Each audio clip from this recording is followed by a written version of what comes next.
Okay, सो आज का जो हमारा टॉपिक है वो है the salt march and the civil disobedience movement. Okay, पिछले क्लास में मैंने आपको किस तरह से बताया हुआ था कि कैसे साइमन कमीशन इंडिया में आता है, किस तरह से उनका अपोज किया जाता है। ओके, और फिर जो हमारे वहाँ के जो कुछ मॉडरेट और लिबरल जो जो लीडर्स थे जैसे मोतीलाल नेहरू हो गए। ओके, तो ये लोग डोमिनियन स्टेटस की जो बात की गई थी ब्रिटिशर्स के थ्रू, इरविन के थ्रू, उन्होंने उसको माना था एक तरह से। बट जो एग्रेसिव लीडर्स जो थे, कुछ असर्टिव जो लीडर्स थे, बोल्ड लीडर्स थे, जैसे जवाहरलाल नेहरू हो गए, सुभाष चंद्र बोस हो गए, उन्होंने कहा कि नहीं, हमको ये डोमिनियन स्टेटस नहीं चाहिए, हमको क्या चाहिए, कंप्लीट इंडिपेंडेंस चाहिए, पूर्ण स्वराज चाहिए। और इसी के लिए उन्होंने जो कांग्रेस का जो मीटिंग हुई थी, जो हर साल होता है, जो एनुअल मीटिंग होती थी जो, ठीक है ना, तो दिसंबर 1929 में उसको एक तरह से उस मीटिंग में जो लाहौर में हुआ था, और जिसके प्रेसिडेंट कौन थे, who will tell, who was the president of Congress meeting of 1929, Lahore session कहते हैं उसको। लाहौर सेशन जो हुआ था उसके प्रेसिडेंट कौन थे, कौन हेड बना था उसका, लाहौर सेशन के हेड कौन थे? Very good. Okay, yes, very good. Pandit Jawaharlal Nehru क्या थे, उसके उनके मतलब क्या थे, उस सेशन के वो प्रेसिडेंट थे। जो हेड होता था वो प्रेसिडेंट होता था। और डिसाइड किया गया था that we will celebrate 26 January as an independence day. और 26 जनवरी नेक्स्ट मंथ में, 26 जनवरी 1930 को क्या किया गया? गुड इवनिंग, आप क्लास ज्वाइन कर लीजिए आप लोग, ठीक है।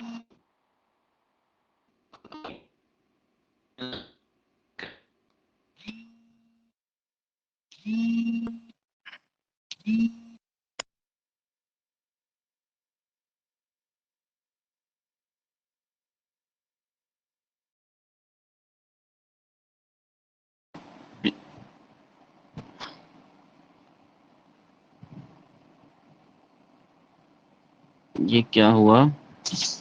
यस, एक बार जरा फिर से जरा कंफर्म कर दीजिएगा, क्या वॉइस जा रहा है अभी? वॉइस सही है? कोई रिप्लाई कर दीजिए। Okay, thank you. तो मैंने आपको बताया कि 1929 में जो सेशन हुआ था, ठीक है ना, जिसको पंडित जवाहरलाल नेहरू ने क्या किया था, हेड किया था, प्रेसिडेंट थे। और उसी में डिसाइड किया गया कि 26 जनवरी को हम क्या करेंगे, 1930 को हम इंडिपेंडेंस डे मनाएंगे। और जब तक कि हमको नहीं मिलता है, जब तक कि हमको पूर्ण स्वराज नहीं मिलता है, जब तक हमको कंप्लीट इंडिपेंडेंस नहीं मिलता है, तब तक हम क्या करेंगे, इसके लिए स्ट्रगल करेंगे। ओके, बट ये काफी ज्यादा सक्सेसफुल नहीं हो सका। काफी लोग इसके इसके मतलब को नहीं समझ पाए, और महात्मा गांधी को भी लगा था कि अब हमको एक नए आइडिया के बारे में सोचना चाहिए, हमको एक नए इशू को क्या करना चाहिए, रेज करना चाहिए, ठीक है ना, जो हमारे एवरीडे लाइफ में यूज होती हो, जिससे सारे लोग परेशान हो। तो उसी को लेके हमारा आज का टॉपिक होगा, the salt march and the civil disobedience movement. वो इशू क्या था, महात्मा गांधी ने उसी इशू को क्यों लिया, उसके पीछे रीजन क्या था, तो वो हम क्या करेंगे, उसको हम यहाँ से जान सकते हैं, ठीक है। चलिए, अब यहाँ पे आप थोड़ा व्हाइट बोर्ड का यूज करेंगे हम आपको समझाने के लिए, तो यहाँ पे आप देखिएगा। ओके, तो महात्मा गांधी ने सबसे पहला जो इशू लिया वो लिया सॉल्ट का। क्वेश्चन यहीं से बनता है, लास्ट में आपको क्वेश्चन भी दिखाऊंगा कि उन्होंने एक बहुत ही पावरफुल सिंबल यूज किया सॉल्ट का। ओके, और उनको लगता था कि सॉल्ट ये अगर हम यूज करते हैं so it can unite the whole people. Okay, जितने भी लोग हैं, जितने भी ग्रुप्स के लोग हैं, सारे लोग क्या कर सकते हैं, मतलब कि वो यूनाइट हो सकते हैं, यूनाइट होके हम क्या कर सकते हैं, फ्रीडम स्ट्रगल को वो कंटिन्यू कर सकते हैं, ठीक है। चलिए, हुआ क्या कि 31 जनवरी 1930 को, स्टोरी जरा इसके सुनिएगा सीक्वेंस से, कि 31 जनवरी 1930 को महात्मा गांधी क्या करते हैं, एक लेटर भेजते हैं। उस समय का जो वायसराय था इरविन, और उसमें वो अपने 11 डिमांड्स को रखते हैं, ठीक है, जनवरी में ही रख देते हैं। ओके, जनवरी में वो रखते हैं 31 जनवरी को, जनवरी लास्ट में 1930 में। और वो अपने 11 डिमांड को रखते हैं। और जो ये 11 डिमांड्स जो थी, वो कुछ ऐसी डिमांड्स थी जो सबके लिए जरूरी थी, जिसको कि जनरल इंटरेस्ट कहा गया, ठीक है ना। कुछ ऐसे भी इशू थे जो जनरल, जो कॉमन इंटरेस्ट के थे, जो सबके लिए जरूरी थे, ठीक है ना। और उसमें से कुछ ऐसे भी डिमांड थे जो स्पेसिफिक थे, ठीक है ना, मतलब कि वो पार्टिकुलर किसी लोग, जैसे कि पीजेंट्स के लिए स्पेशल हो गया, वुमेन के लिए हो गया, सॉरी वुमेन अभी चलिए ठीक है। और फिर इंडस्ट्रियलिस्ट के लिए जो होगा, हाँ वुमेन के लिए भी होगा, और इंडस्ट्रियलिस्ट के लिए भी स्पेसिफिक था। चलिए हम थोड़ा सा इस पे नजर डाल लेते हैं, क्योंकि इसको जानना जरूरी है आपके फ्यूचर के लिए, फ्यूचर एग्जामिनेशन के लिए, कि कौन से 11 डिमांड थे। हालांकि इसे क्वेश्चन नहीं बनेगा आपका अभी, ओके। बट आप यहाँ पे क्या कर सकते हैं, आप यहाँ पे इसके इसको माइंड में रख सकते हैं कि हाँ ये डिमांड था उनका, ठीक है ना। फ्यूचर के पॉइंट ऑफ व्यू से मैं आपको यहाँ पे बता रहा हूँ, ओके। तो वेट, थोड़ा सा मैं आपको वो शो करता हूँ जो 11 डिमांड्स महात्मा गांधी के थे, ओके। यस, चलिए ये है 11 डिमांड्स ऑफ महात्मा गांधी। सो पहले आप देख ही लेते हैं, और ये टॉपिक जो है वो आगे आएगा अभी, that Mahatma Gandhi put his 11 demand which and if they were not met by 11 March. मतलब ये है कि आपको पता है कि 31 जनवरी को ही वो क्या करते हैं, 1930 में ही, ठीक है, वो क्या करते हैं, वो लेटर भेज देते हैं, और इसके बीच में कुछ चीजें होंगी, मैं अभी आपको बताऊंगा। और महात्मा गांधी ये कहते हैं कि अगर 11 मार्च तक इस डिमांड को नहीं माना गया, देन आई विल स्टार्ट, और Congress will start a civil disobedience movement, जिसमें कि हम क्या करेंगे, ब्रिटिशर्स के कानून को क्या करेंगे, तोड़ेंगे, ठीक है ना। और हम क्या करेंगे, 12 मार्च से ये मूवमेंट स्टार्ट कर देंगे। चलिए, क्या क्या डिमांड थी, बस रैंडमली ऐसे हम बताते जा रहे हैं आपको, और बस उसको समझते रहिएगा। जैसे कि ये जनरल इंटरेस्ट के डिमांड थे, जैसे कि क्या कर देना, जो आर्मी पे बहुत ज्यादा पैसा खर्च किया जा रहा है, ठीक है ना, उस पे उसको रिड्यूस करना। जस्ट वेट अ सेकेंड, यहाँ पे चलिए ठीक है। टोटल प्रोहिबिशन, तो यहाँ पे थोड़ा सा यहाँ पे मिस हो गया है, total prohibition of liquor shop था ये, ठीक है ना। लिक्वर शॉप जो थी, खास करके जो शराब की दुकानें थी, उनको बंद करने का भी डिमांड इसमें था। फिर इसमें रिफॉर्म्स इन सीआईडी, जो सीआईडी जो हमेशा से फेवर लेता था किसका, ब्रिटिशर्स का, जो भी इन्वेस्टिगेशंस होते थे, तो इस उसमें वो रिफॉर्म चाहते थे। देन आर्म्स एक्ट जो भी थे, आर्म्स एक्ट का मतलब ये था कि इंडियन को अलाउ नहीं था कि वो क्या कर सकें, वो लाइसेंसी जो बंदूक जो होती हैं, जो वेपन्स जो भी होते हैं, वो उसको रख पाए, तो इंडियंस को अलाउ नहीं था। महात्मा गांधी चाहते थे कि सेल्फ डिफेंस के लिए जरूरी है कि हमको आर्म रखने के लिए परमिशन मिले, हमारे लिए भी लाइसेंस बने। फिर जितने भी पॉलिटिकल जो पार्टीज को, सॉरी आई एम सॉरी, जो जो भी प्रिजनर्स जो थे, जो भी कैदी जो थे, जो भी कैदी क्या, जो भी सत्याग्रही थे, उनको क्या किया गया, उनको आप छोड़ दीजिए, जिनको आप इतने लंबे समय तक बंद किए हैं, ओके। चलिए, इसी में एक चीज यहाँ पे आएगा, चलिए हम इसके बारे में तो थोड़ा सा बताएंगे, भगत सिंह के बारे में, ठीक है ना। भगत सिंह के बारे में तो ये डिमांड महात्मा गांधी का था, ये release all political prisoners, okay. Then six था एक्सेप्ट पोस्टल, मतलब रिजर्वेशन, जो जो बिल है, ठीक है ना। इसके बारे में आप कभी डिटेल में बताएंगे आपको। तो रिजर्वेशन बिल के लिए क्या था, पोस्ट ऑफिस से या पोस्टल से रिलेटेड था। इसके बाद जो रुपीज और स्टर्लिंग का जो रेशियो काफी ज्यादा गैप हो गया था, स्टर्लिंग, ठीक है ना, स्टर्लिंग पाउंड उसको कहते हैं, एक तरह से जो आपका होगा इंग्लैंड का जो करेंसी होता है वो स्टर्लिंग पाउंड, ठीक है ना। तो उसका रेशियो बहुत ज्यादा, मतलब बहुत ज्यादा रुपीज कमजोर होता जा रहा था, और उनका जो पैसा है वो मजबूत होता जा रहा था। तो ये इकोनॉमिक का टर्म है, कभी मैं आपको बताऊंगा, तो आपके माइंड में रहे कि इसका रेशियो सही करना था। एक चैप्टर आएगा आई थिंक कुछ एज ऑफ इंडस्ट्रियलाइजेशन का, उसमें भी ये आएगा। देन जो protective tariff on foreign textile, जो टैरिफ जो भी है, ठीक है ना, जो फॉरेन टेक्सटाइल जो ट्रेड होता है, फॉरेन में जो जो ट्रेड होते हैं, उस पे क्या करना, उसको प्रोटेक्टिव का मतलब यहाँ पे ये है कि ब्रिटेन से जो चीजें आए इंडिया में बेचने के लिए, उस पे टैक्स लगाया जाए। टैक्स लगेगी तभी वो चीजें महंगी होंगी, और यहाँ पे इंडियंस जो है वो कम्पीट कर पाएंगे। इसके बाद जो कोस्टल एरिया, जो एक तरह से ब्रिटिशर्स ने उसको कंट्रोल करके टोटली रखा था कि ये हमारा कोस्टल एरिया है, और हम क्या करेंगे, हम इसको हम ही यहाँ पे ट्रेड कर सकते हैं। तो महात्मा गांधी का ये भी डिमांड था कि जो कोस्टल एरिया है उसको इंडियंस को भी परमिशन मिला जाए कि वहाँ पे शिपिंग वो कर सके, ठीक है ना। फिर लैंड रेवेन्यू था, और फिर आपका था 11 टू एबॉलिश सॉल्ट लॉ, ठीक है। तो इसमें हम देख सकते हैं कुछ क्या थे, कुछ ऐसे जो थे जो कॉमन इशू के थे, ठीक है ना, जैसे कि आपका सॉल्ट वाला ही इशू हो गया, वो कॉमन हो गया, ठीक है ना। और फिर आर्मी पे अगर पैसा खर्च होगा, तो वो भी कॉमन इशू था, सबके लिए था। सीआईडी का हो गया, वो भी कॉमन कॉमन इशू हो गया, लाइसेंस वाला कॉमन इशू हो गया।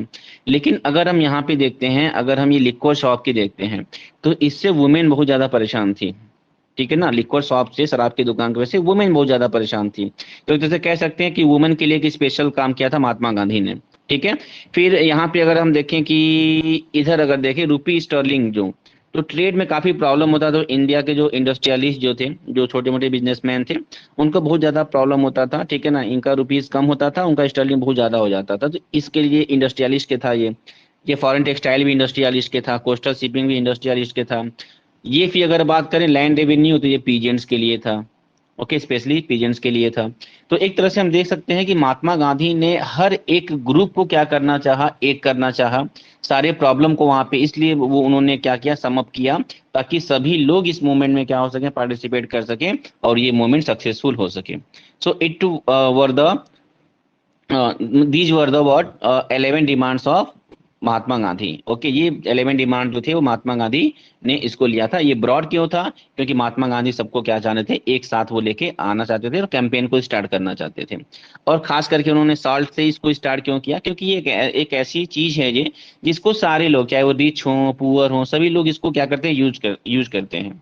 अब ऐसा नहीं है कि कोई रिच होगा, बहुत ज्यादा करोड़पति होगा, I don't like salt and all, हमको नहीं पसंद है, मैं रिच हूँ, तो ऐसा तो नहीं कोई कहेगा ना। जो सॉल्ट है वो क्या करेगा, वो सब कोई उसको यूज करता है उसको, ठीक है।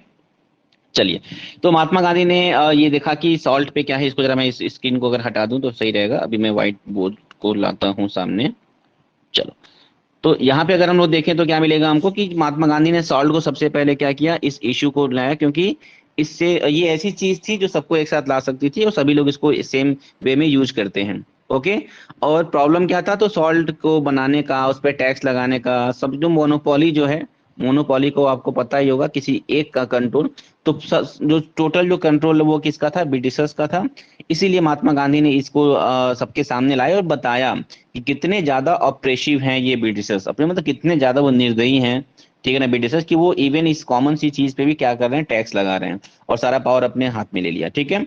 चलिए ठीक है, 31 जनवरी 1930 को डिमांड किया महात्मा गांधी ने, बहुत ज्यादा वेट किया। फिर महात्मा गांधी तो भाई वो कमाल के आदमी थे, आपको पता ही है, तो उन्होंने फिर से एक बार ट्राई किया, चलो एक बार और कहते हैं। तो उन्होंने 2 मार्च को, ठीक है ना, उन्होंने 2 मार्च को एक तरह से क्या किया, एक अल्टीमेटम दिया। फिर से महात्मा गांधी ने क्या किया, एक अल्टीमेटम दिया, और उन्होंने कहा कि अगर 10 दिन के अंदर आप इसको क्या करेंगे, इस बात को नहीं मानेंगे, क्योंकि पहले कह दिया था केवल क्या, कि ये आप अगर नहीं मानेंगे तो हम ये करेंगे, लेकिन कब तक नहीं मानेंगे। तो उन्होंने कहा चलो ये डेट फिक्स कर देते हैं, तो 10 डेज के अंदर अगर आप मेरी डिमांड को नहीं मानेंगे, इस 11 डिमांड को, तो हम क्या करेंगे, सिविल डिसोबीडियंस मूवमेंट स्टार्ट करेंगे। सिविल डिसोबीडियंस का, सिविल का मतलब सिविल तरीके से, अच्छे तरीके से, एक सिटीजन की तरह हम क्या करेंगे, लॉ को डिसओबे करेंगे, ठीक है। तो यहाँ पे क्या हुआ, 10 डेज का टाइम अल्टीमेटम दिया, ठीक है, और ये कहा कि 11 मार्च तक हम क्या करेंगे, वेट करेंगे, अगर अब नहीं करेंगे तो फिर 12 मार्च को हम क्या करेंगे, सिविल डिसोबीडियंस मूवमेंट क्या करेंगे, स्टार्ट कर देंगे, ठीक है। चलिए, तो क्योंकि जो इरविन था वो अच्छा इंसान तो था नहीं भाई, ब्रिटिशर्स तो अच्छे थे नहीं एक तरह से अगर कहा जाए तो ये भी टाइम क्या हो गया, वो बीत गया। और ये एक चीज मैं आपको बताऊं, थोड़ा सा आपके लिए एक्स्ट्रा इन्फॉर्मेशन दे देता हूँ, कि ये जो 11 डिमांड को इवन महात्मा गांधी ने अपनी बुक थी यंग इंडिया, एक तो उनका बुक था क्या, कौन सा, हिंद स्वराज, ठीक है ना, जहाँ पे उन्होंने नॉन कॉपरेशन के बारे में लिखा था। फिर उनका था यंग इंडिया, तो इस बुक में उन्होंने 11 sorry young India newspaper, sorry, ठीक है ना, एक न्यूज़पेपर वो पब्लिश करते थे महात्मा गांधी, ठीक है ना, यंग इंडिया नेम से। तो वहां पे उन्होंने इस 11 डिमांड को उन्होंने खुद बता भी दिया था, ताकि सारे लोग जान जाए, ये ना हो कि हम ये नहीं जानते थे, ठीक है ना, सभी को ये पता चल गया।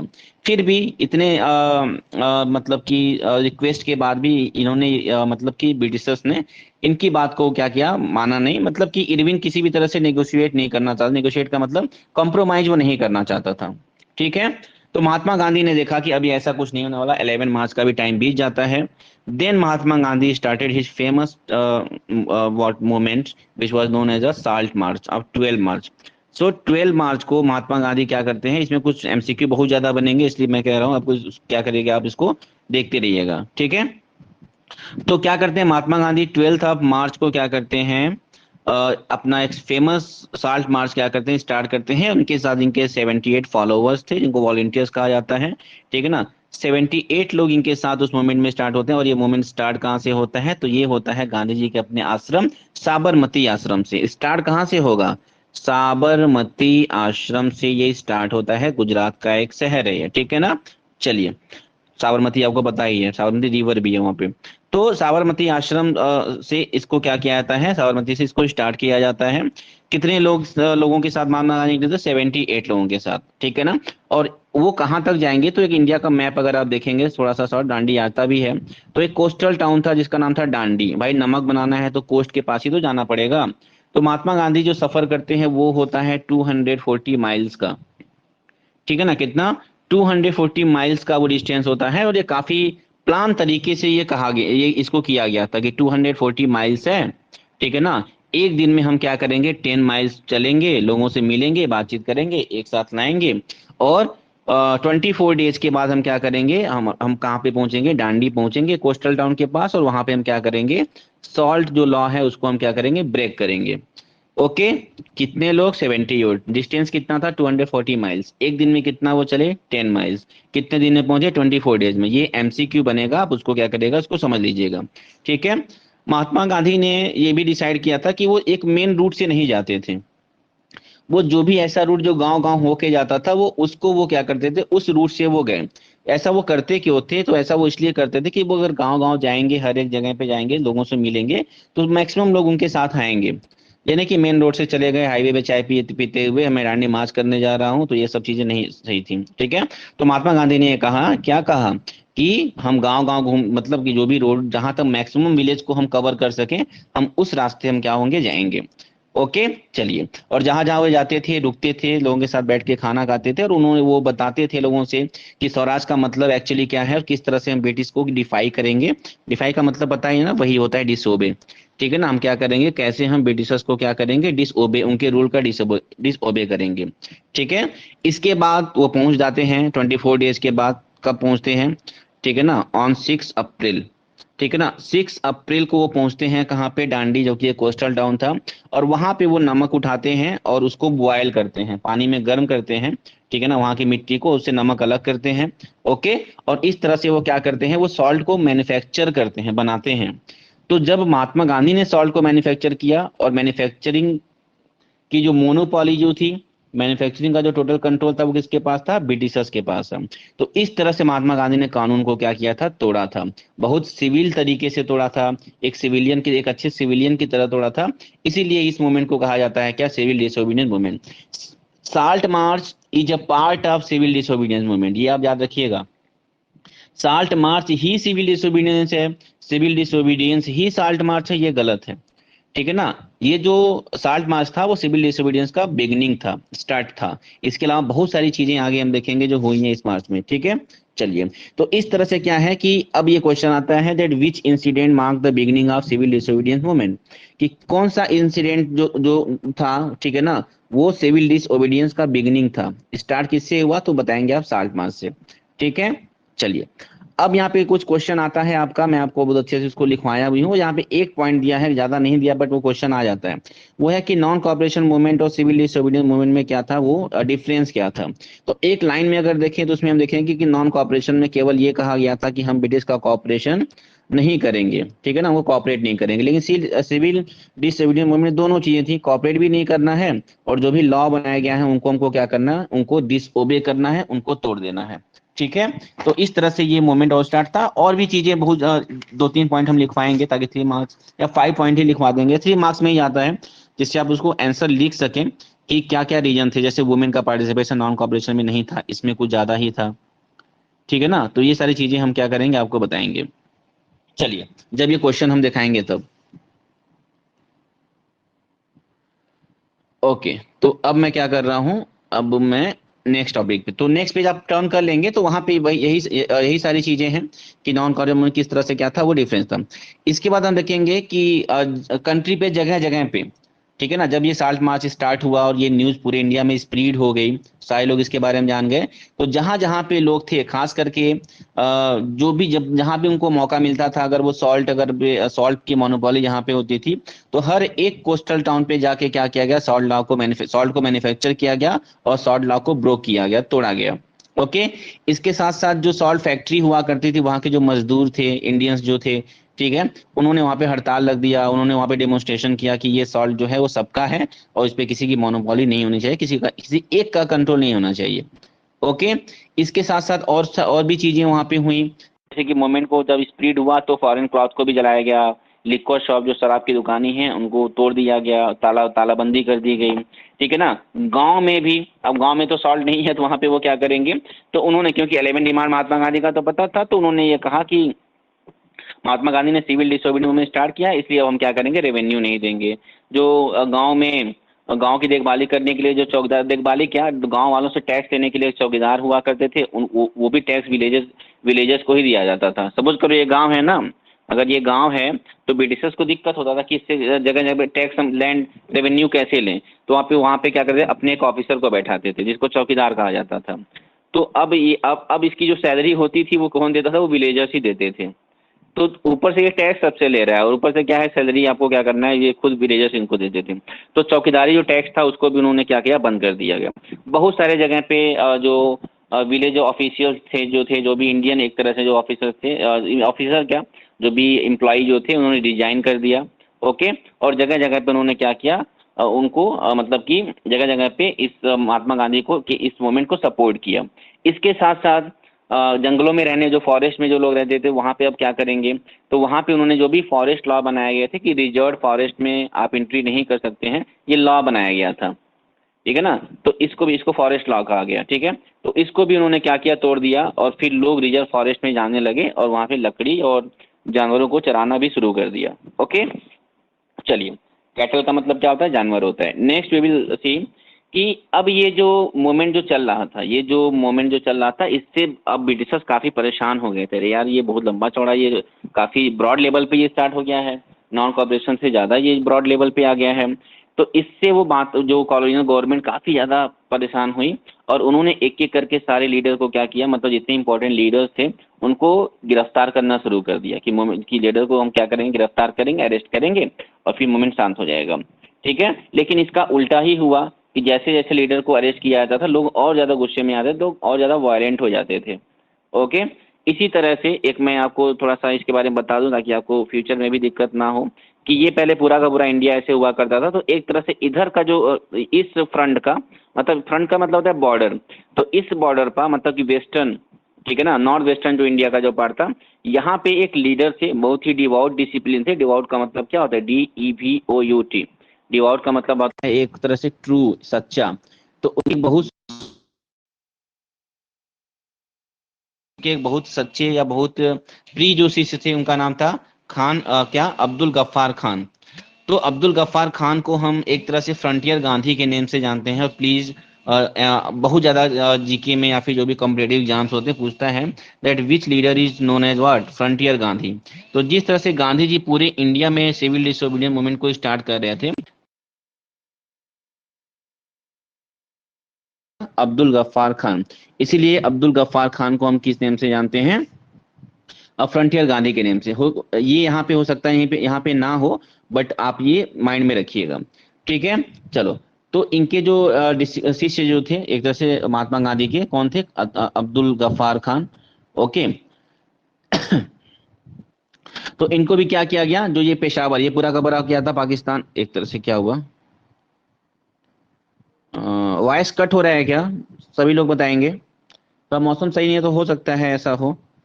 जो भी लोग हैं जल्दी से बता दें, मैसेज करें, वॉइस कट हो रहा है क्या।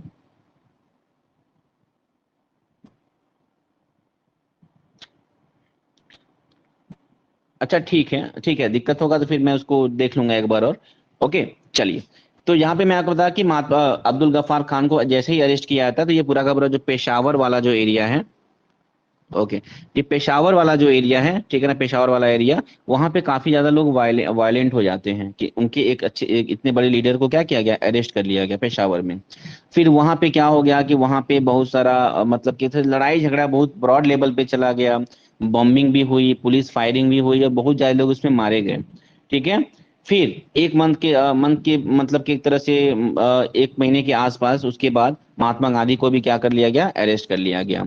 ओके, महात्मा गांधी को अरेस्ट किया गया तो सोलापुर, आई थिंक महाराष्ट्र में वो एरिया है, वहां पे बहुत ज्यादा वायलेंट लोग हो गए महात्मा गांधी के अरेस्ट को लेके। तो वहां पे जो पुलिस पोस्ट जो थी, म्युनिसिपल बिल्डिंग मतलब कि गवर्नमेंट बिल्डिंग जो थी, कोर्ट से, उनको वहां पे तोड़ना फोड़ना शुरू कर दिया गया। जो भी ब्रिटिश रूल को इंडिकेट करता था, शो करता था, सिंबलाइज करता था, उन सारे स्ट्रक्चर को तोड़ा गया।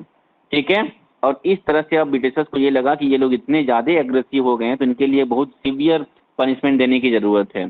तो बहुत ब्रूटल तरीके से अब ब्रिटिशर्स ने क्या किया, इन लीडर्स को या फिर जो भी लोग थे, जो सत्याग्रही जो थे, उन पे अटैक किया, उनको मारा, चाहे वो वुमेन हो, बच्चे हों, सबको मारा गया और लगभग 1 लाख मतलब 1 लाख लोगों को अरेस्ट कर लिया गया। अब महात्मा गांधी तो पता ही है आपको, जब कभी वो देखेंगे मूवमेंट वायलेंट हो रहा है तो वो क्या करेंगे, he will call of the movement. Okay, तो वही करते हैं अल्टीमेटली जाके वो क्या करते हैं, महात्मा गांधी इस मूवमेंट को क्या करते हैं, कॉल ऑफ कर लेते हैं, उसको वापस बुला लेते हैं। ठीक है, वापस बुलाने के बाद एक तरह से ऐसा नहीं है कि वो अचानक से उन्होंने क्या किया, इसको इस मूवमेंट को वापस ले लिया।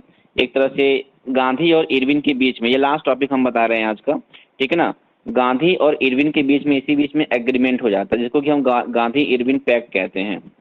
क्या कहते हैं, गांधी इरविन पैक्ट। ओके, जो कि कब हुआ था, 5 मार्च, ठीक है ना, 5 मार्च 1931।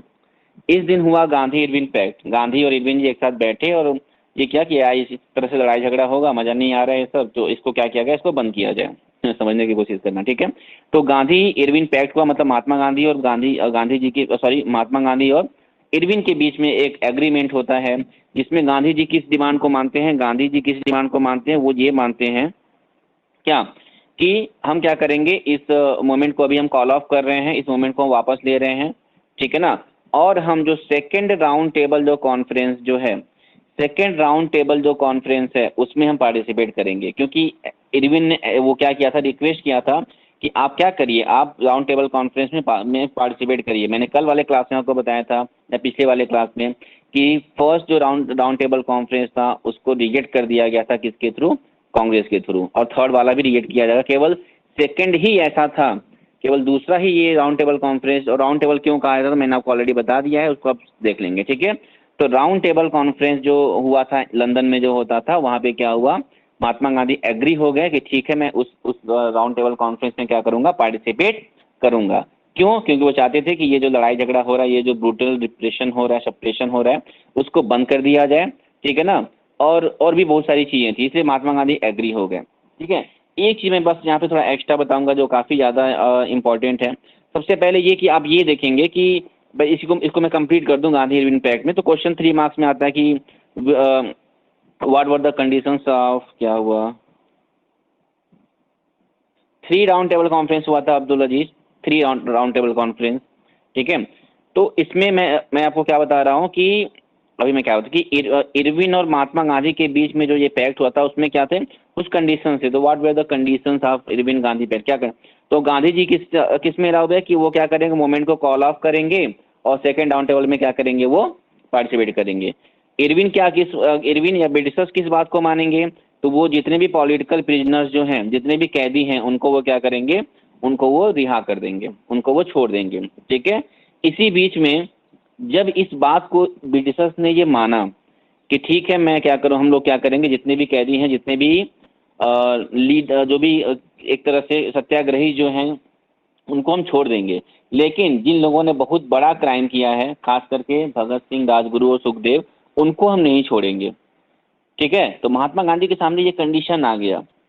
वो बिजनेस को तो छोड़ने की बात उन्होंने की थी और एक बार कहा भी था कि सबको छोड़ दिया जाए, लेकिन क्योंकि ब्रिटिशर्स ये था कि ये जो लोग हैं, ठीक है ना, ये उन्होंने बहुत बड़ा क्राइम किया है और इनको हम नहीं छोड़ सकते हैं, इसीलिए गांधी जी को लोग ब्लेम करते हैं कि अगर गांधी जी चाहते तो ये हो जाता, लेकिन गांधी जी ने ट्राई किया था। तो बिजनेस को छोड़ा गया, लेकिन उन उन तीनों हमारे नौजवानों को एक तरह से कह सकते हैं, हमारे जो क्रांतिकारी जो थे, जो रिवोल्यूशनर थे, उनको नहीं छोड़ा गया। और आपको पता ही है कि उनको कब, 23 मार्च, ठीक है ना, दिया तो जाने वाला था 24 को, लेकिन 23 मार्च को क्या कर दिया गया, भगत सिंह, राजगुरु, सुखदेव को फांसी दे दिया गया, उसके जस्ट एक तरह से 18 डेज के बाद ही।